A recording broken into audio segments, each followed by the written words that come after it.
Breaking news now. Russia's war effort in Ukraine has been weakened by Putin's attempts to prevent a coup.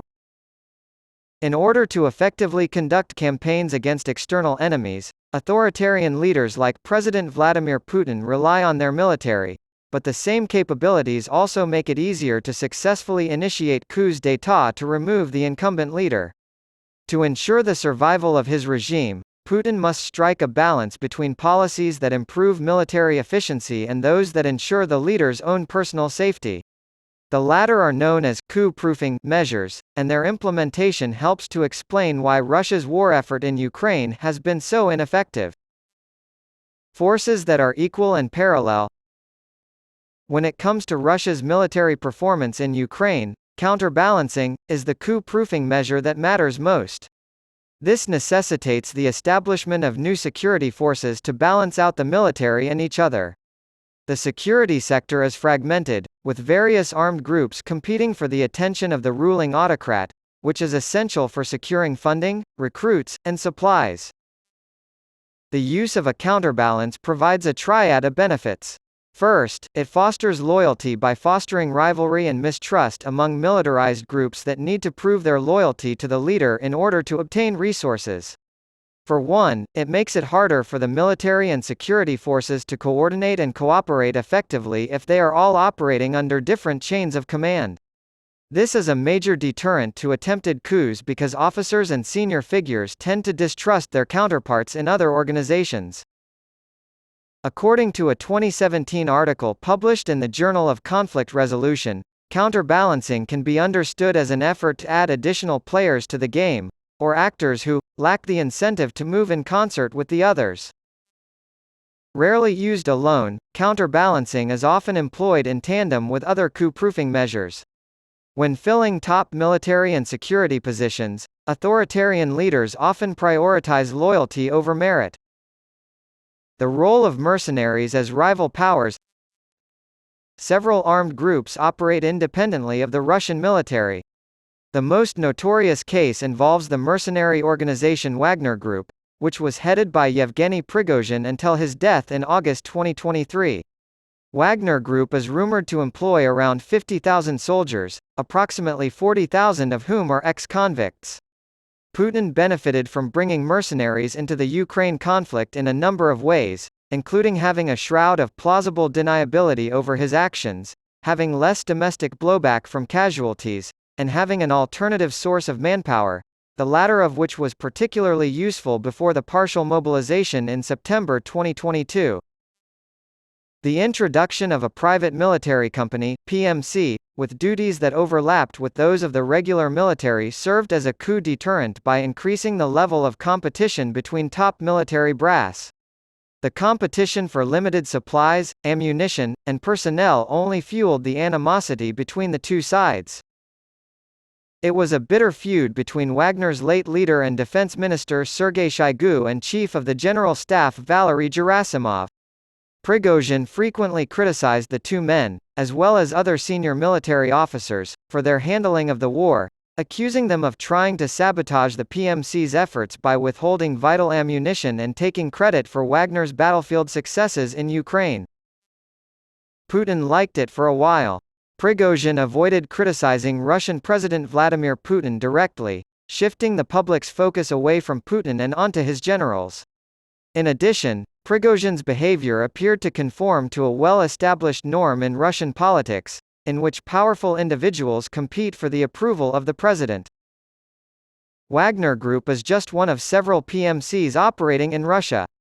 The mercenary group Convoy was founded in the occupied Crimea in the fall of 2022 by Konstantin Pikolov, who was once thought to be Prigozhin's right-hand man and the head of Wagner operations in Africa. Reddit is another organization, originally formed to provide security for Russian-owned facilities in Syria, but now thought to have been one of the earliest PMCs to supply personnel during the invasion of Ukraine in February of 2016. Russian Prime Minister Mikhail Mishustin passed a law allowing energy companies to form private security organizations in February 2023, so Gazprom also employs mercenaries under this guise. The various groups affiliated with Gazprom subsidiary Gazprom Neft may either take on active combat roles in Ukraine or serve solely as security guards for the company's energy facilities. Various coexisting forces. Contrary forces are not limited to mercenaries. Putin's former bodyguard, Viktor Zolotov, took command of the Rogvardia, National Guard, in 2016. Rosgvardia is a new agency that reports directly to Putin and required the reorganization of existing internal security forces. The Rogvardia's 300,000 to 400,000 strong force certainly acts as a deterrent to would-be coup plotters, but its official responsibilities largely concern public order, policing, and counter-terrorism. Rogvardias have reportedly been used in battle in Ukraine as well. The intelligence community is rife with examples of check and balance. The General Staff of the Armed Forces, GRU, the Foreign Intelligence Service, SVR, and the Federal Security Service, FSB, all maintain their own elite special forces units. Due to the high degree of overlapping tasks and low degree of cooperation, competition and mutual distrust are rife between the three. The GRU and SVR have developed a deep-seated animosity toward the FSB as a result of the agency's growing proactivity in international operations. The FSB has embedded counterintelligence officers within the military to look for discontent. At long last, the Russian republics have stepped up to provide a parallel force. Kremlin-appointed Chechen leader Ramzan Kadyrov confirmed the presence of the 141st Special Motorized Regiment, better known as the Kadyrovites, in Ukraine just 2 days after the invasion. Kadyrov's loyal paramilitary group, the Kadyrovites, act as his personal bodyguard and military force. Both Prigozhin and Kadyrov have been harsh critics of the Russian military's leadership, but unlike Prigozhin, Kadyrov has avoided criticizing Putin personally. Kadyrov may have hoped to increase his own importance in Putin's eyes by highlighting the superiority of Chechen fighters over regular Russian forces. The negative effects of coup-proofing on military efficiency. As the events in Ukraine have shown, a well-coordinated and successful military effort suffers when new players are introduced who have incentives to distrust one another. James M. Powell explains that coup-proofing undermines the fighting capacity of a military by creating coordination challenges in the field. Coups rely on unified command, but directing an army requires the same thing. Because of this lack of leadership, the entire Russian war effort is in jeopardy. In the beginning of the war, the lack of a centralized command structure was obvious. There was no clear leader of the Russian forces in Ukraine for several months after the invasion, according to intelligence agencies in the West and Ukraine.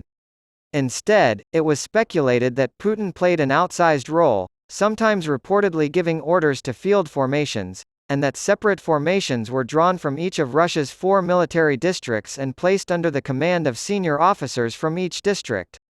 There have been at least 3 leadership changes since Army General Alexander Dvornikov was appointed Supreme Commander in April of last year. Unification of command was further weakened by Wagner's growing role in the front lines, since Prigozhin's mercenaries were not answerable to the regular military. Wager Group's mutiny in June was the culmination of months of tension between Prigozhin and military brass. Until a deal was brokered by Belarusian President Alexander Lukashenko, a civil war or coup in Russia seemed possible for a brief period of time. Prigozhin was killed in an airplane crash in August, effectively taking him off the board, but his disobedience was a warning sign that Putin had misjudged the intensity of the tensions among his inner circle. Coup-proofing has had other unintended consequences that have hampered Russia's military efforts beyond Prigozhin's dramatic rebellion. Incentive structures have been corrosive to honesty and integrity, inter-service cooperation, and professionalism due to an overemphasis on loyalty at the expense of competence and fierce competition between security and defense services. Even before Russia's invasion of Ukraine, analysts noticed these tendencies within the country's intelligence community. Agencies compete with each other for greater responsibilities, budgets, and political influence, often at the expense of other agencies, according to a report from the Congressional Research Service in 2021. A perverse competition has arisen in which employees try to tell the boss what they think he wants to hear rather than what he needs to hear, as described by Mark Galeotti. The competition for presidential approval is especially strong. The Russian intelligence community was probably encouraged by this culture to